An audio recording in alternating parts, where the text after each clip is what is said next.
that's fine. Just to start clean.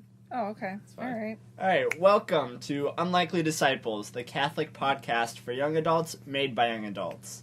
Today, joining the pod, we have Jack, Jason, Matthew, Louisa, and myself, Ryan. Hey. That's beautiful. Thank Way you. to go, buddy. So, thanks for welcoming me. Anytime, Jack. So to get started, how was everybody's Thanksgiving?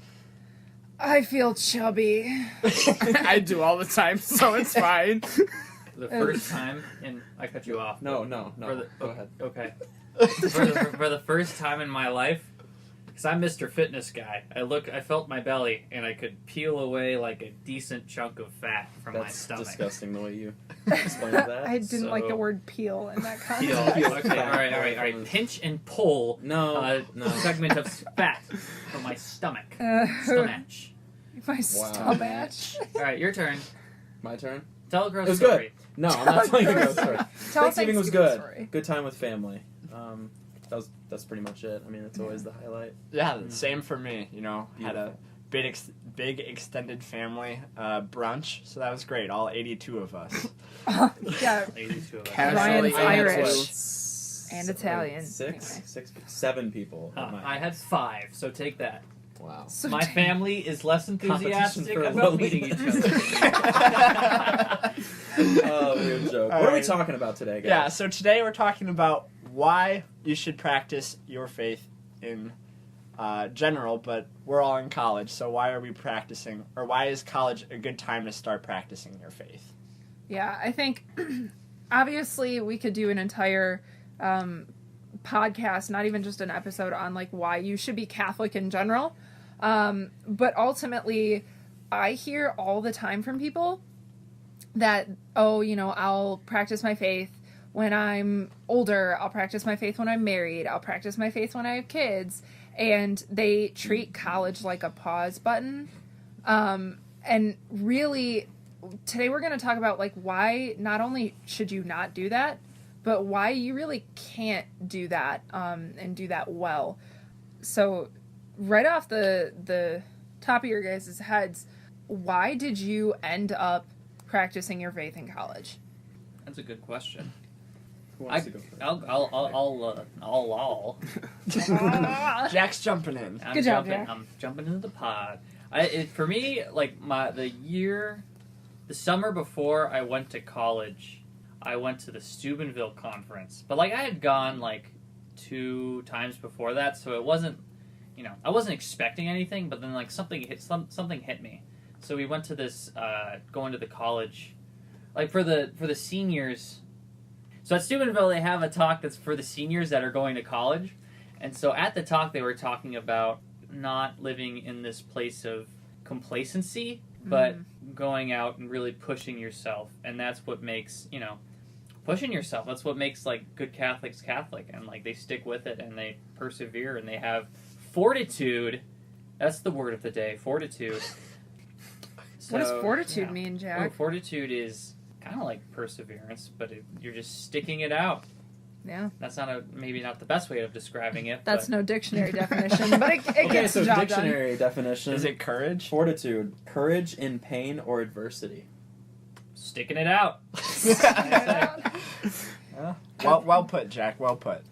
What about you guys? I mean, for me, my brother went to a super tiny, very faithful Catholic school out west, and it was one of those things where, like, he was going to this really securely Catholic institution, and there really was no doubt that he was going to keep his faith in college. And there was a lot of talk about, oh, is Louisa gonna go to a Newman Guide school? And that's a whole list. You can Google the Newman Guide list of schools if you want. But was I going to go to a faithful Catholic institution, or was I going to go somewhere else?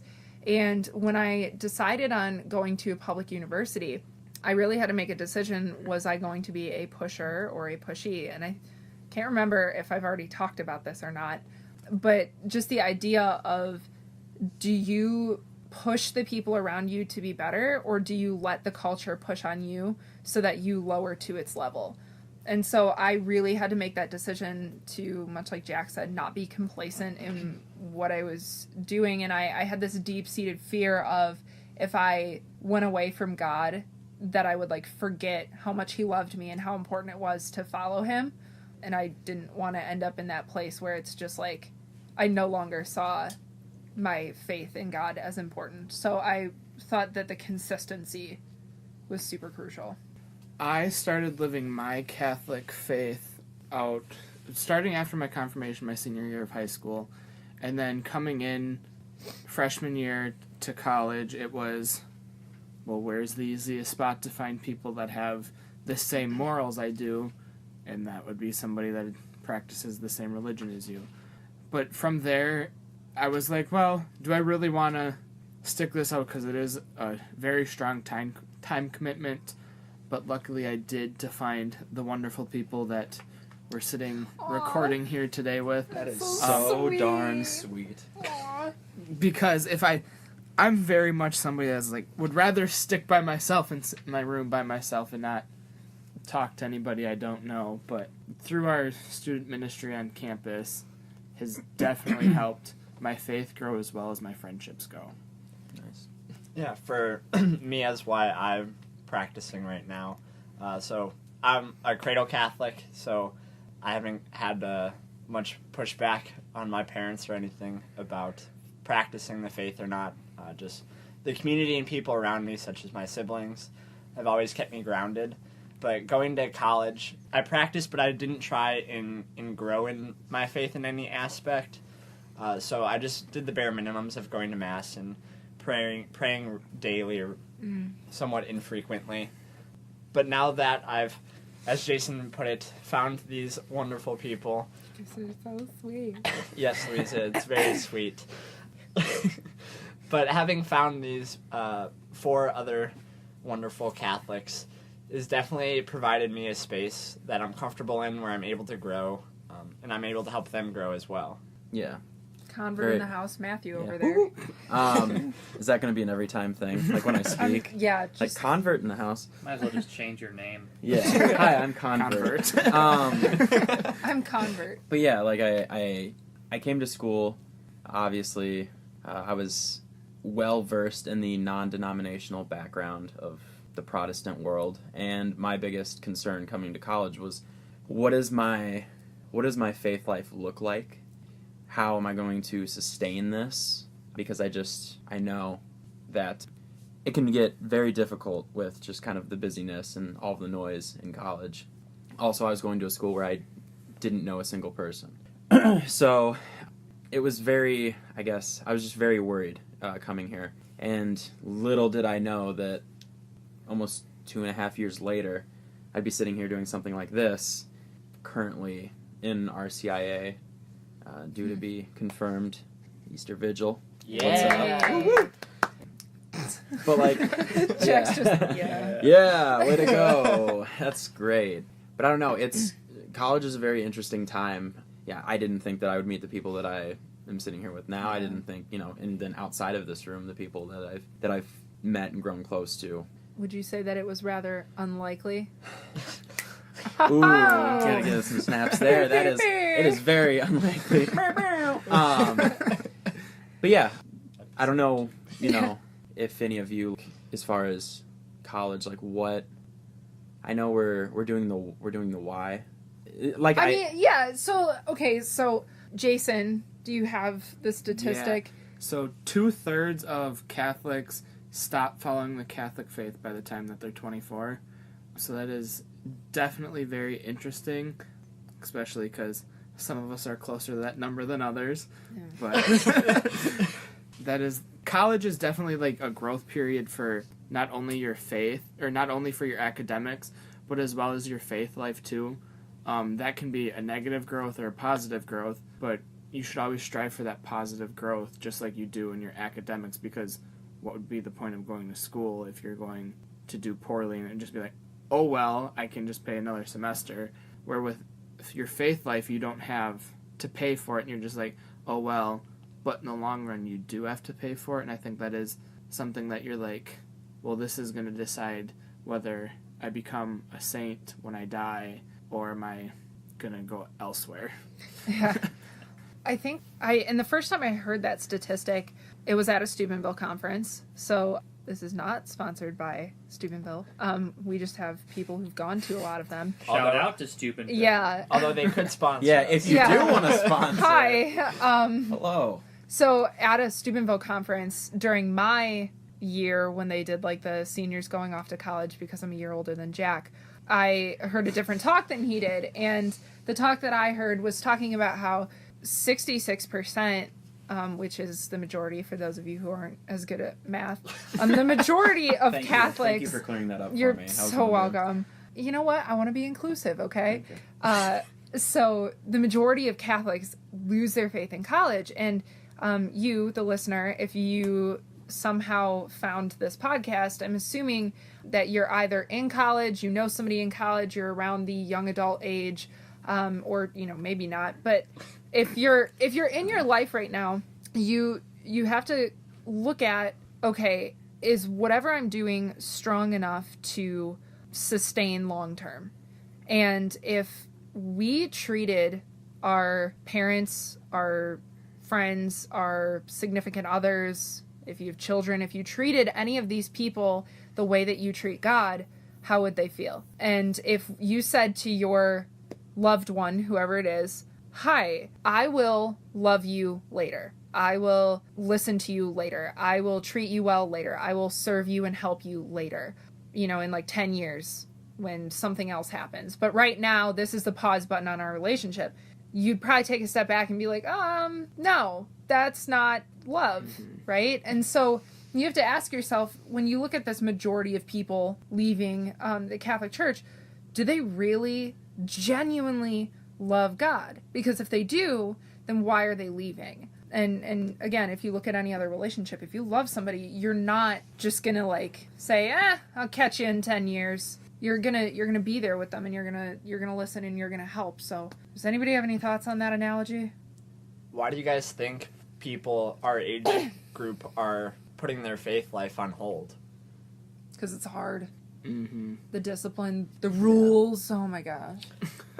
There's so many rules. This just might be me, but I think school's pretty hard too. Why don't I put that on hold? Yeah. I do some days. That's fair. I think it's because people fail to see like an ultimate goal in all of it. Like they don't see like the instant gratification. Mm-hmm. That's where our culture kind of sucks, because we're so used to our phones and all that and getting instant gratification. Oh, how quickly can I get my Amazon order and all that jazz. You're coming after him. But like we've grown increasingly impatient, and so that's kind of made us just like want things now, and you know. The era of the microwave. Yeah, and that's you know that's not how God It's operates trusty in exactly. college. He doesn't immediately Can I cook a answer our turkey in the prayers. microwave? We don't immediately see the fruits of all of our labor. It's a waiting game. I don't know if that's the right word to describe it, but it's patient. It requires patience. Patience is a virtue. Yeah. It's actually a sub-virtue. Oh well. Nice. Yeah. All right. Okay. Thank you. But yeah, like in psychology, the immediacy of reinforcement, which is just a fancy way of saying how quickly you get rewarded or punished, makes a difference in how much you're going to repeat or lose a certain behavior. So if I give a kid a cupcake when they say thank you right away, they're more likely to say thank you in the future. Whereas if they say thank you and I wait a day to give them a cupcake, they probably won't associate the two. And likewise, if somebody punches somebody else and I take away their phone or whatever, right away, they're less likely to punch that person in the future. Whereas if I take their phone away 2 days later, it doesn't associate in the same way. And so our faith very much has that delayed reinforcement of, really, you don't find out how you did until you die, and then it's kind of too late. No, it is. Yeah. So like, Sugarcoating it. right. Sorry. Then you get to see your high score from your lifetime. All right. And that's kind of a bad time to find out that you're not doing so hot when you can't change it anymore. So, I don't know. That's my thought on that. Did you have something, Jason? You look like you wanted to say something. Jack was just smelling his armpit. Yeah, it smelled pretty good, but I'm a wee bit sweaty. I'm not cold or anything. It's just, you just sweat. Louisa knows what I'm talking about. Yeah, I sweat all the time. Like, Yeah. whatever. Yeah, If it's the you don't worst. sweat, this week's episode is sponsored by sweating. Sweating cools you down, but makes you very uncomfortable if you're actually not hot at all. And then you feel like a wet fish, but whatever. Anyway. Get us back on track here. Right, so, okay, so listener, here's a thought to ponder before we continue to kind of tennis ball this around here. Look at your life, and if there's something in your life where you feel like it is genuinely getting in the way of you practicing your faith, ask you, why is that thing still in your life? We're not even telling you necessarily right now to get rid of it, which you should. That's always going to help you. But I want you to look at it and say, why is that thing in your life if it's going to inhibit your ability to continue growing in the faith? Because, again, 66% of people are losing their faith. So clearly there's kind of a shortage in valuing practicing your faith in college. So, like, what is going to potentially harm your growth in college, and why is it there? Because ultimately, I can almost assure you that every single thing that you look at and every single reason that you give is not going to be as good as heavenly love when you die with God the Father and God the Son and God the Holy Spirit, who love you greatly and know you completely. So just kind of evaluate your life on that standpoint. And going back to the instant gratification about there isn't really an instant gratification with being Catholic or any faith in general, but it goes back to, like, there's an analogy of if you were to give somebody one marshmallow now or two marshmallows later. Oh yeah, I just saw the So you'll get more marshmallows if you were to take it later, but you'd have to wait. So I think that really can tie into being Catholic. That ties to self-control. Yeah. So that exact experiment. If you are practicing Catholic, you're going to have a better reward in the long run than getting the one marshmallow of not being Catholic to begin with. Consuming the marshmallow right away. Maybe the 0 marshmallows. Yeah. So why should you grow in your faith then in college? Like, why is it a time to not just be like to maintain? Why should you grow? Because college is this place where you find who you truly are. And who The are cliche. you truly? A child of God. Hey! I was gonna say that. Ooh, I beat Jack. No, I think I as far as like why this is such a important time. I mean, for one, I couldn't imagine myself being in a similar position with the Catholic faith if I wasn't around like this specific set of people in this specific environment. I don't see how that could work if I was like out working 40 hours a week. This is such a critical time because you're around, I mean, ultimately you're around people. You're independent from really anything. You're usually, if you're lucky, not working full, 40-hour weeks.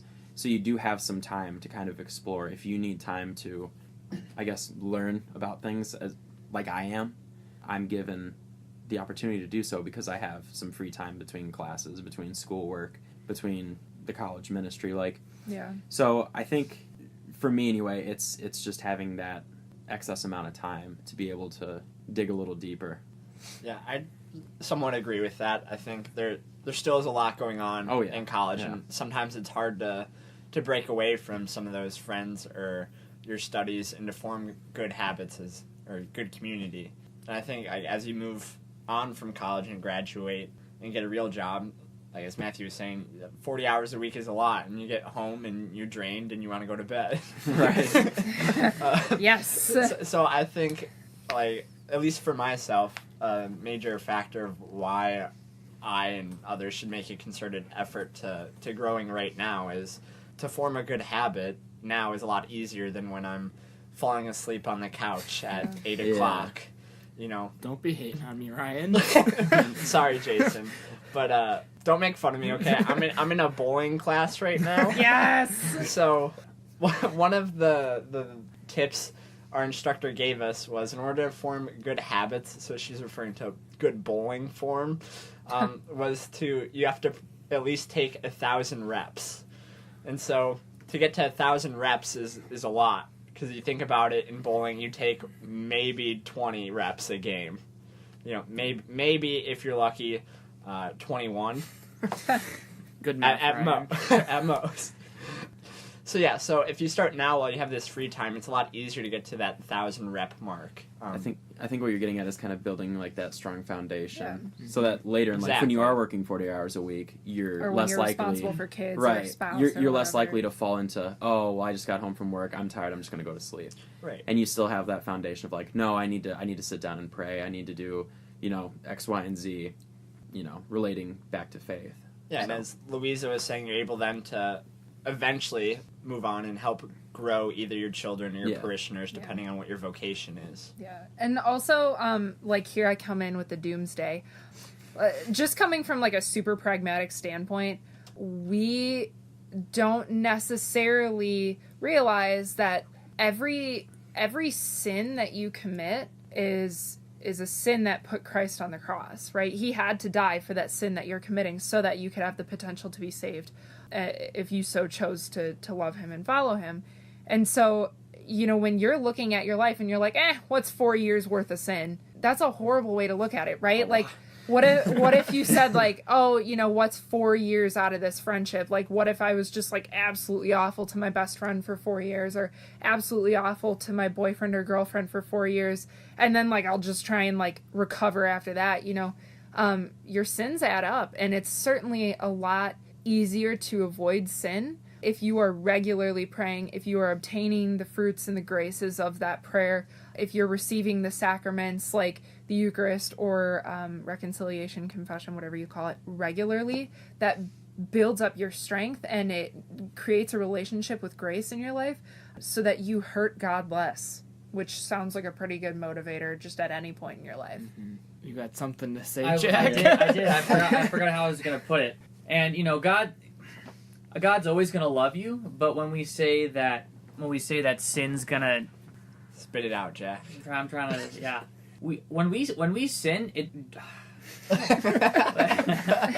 sin, God doesn't love us less, and so it's important to keep that in mind. But when we're sinning, we're intentionally removing ourselves from God's grace and from God's light. So in a way, that's keeping us from loving Him and not the other way around. That it's important to keep that in mind. Yeah, He loves you unconditionally. And it also inhibits your ability to love others, because we are fragile and not God. Oh, okay. Jack was nodding. I was like... Is that what you wanted to say, Jack? That is what I wanted to say. Yeah, like, it affects us. It doesn't affect God's love for us. All right. Well put, Jack and Louisa. Good job, Matt. Hey, yeah, good job, Jason. Way to go, Yay! Good Well, job. I was referring to that thought. Yeah, right. But we'll have more on that to come in a future episode. I think we'll be talking about love and mercy. Oh, yeah. Eventually, somewhere down the line. But yeah, so now it comes to our segment of The Thing. So for those of you who need a reminder, The Thing is kind of our final thoughts, or I'm currently going to call it the final stop. Ooh. You're getting off the bus and you gotta go do it on your own. Nice. So yes, it's the final stop, and I'm going to throw this over to Jason. Yes! Oh, of course. The final stop. Become Catholic. Easily put. That only applies to Matthew here. Yeah. Yay, But- convert!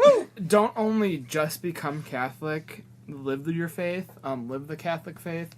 And a lot of people our age always complain going to masses. It's always old people. There's nobody our age. But if you want the community in the church to change, you have to go, take a friend with you, and then you will be able to develop that sense of community in the Catholic Church of people your age and take the average age down lower than a nursing home. Yes! There we go. Old people But- are great. Yay for Yeah, young sure. Meet adults. some young people. Yeah, that's all I have. Alright. That was beautiful. All right. Well, thank you, Jason. We appreciate you. I appreciate Thanks. you. Yeah. So that's the end. So until next time, do good, avoid evil, and go to Mass. Yay! Ooh.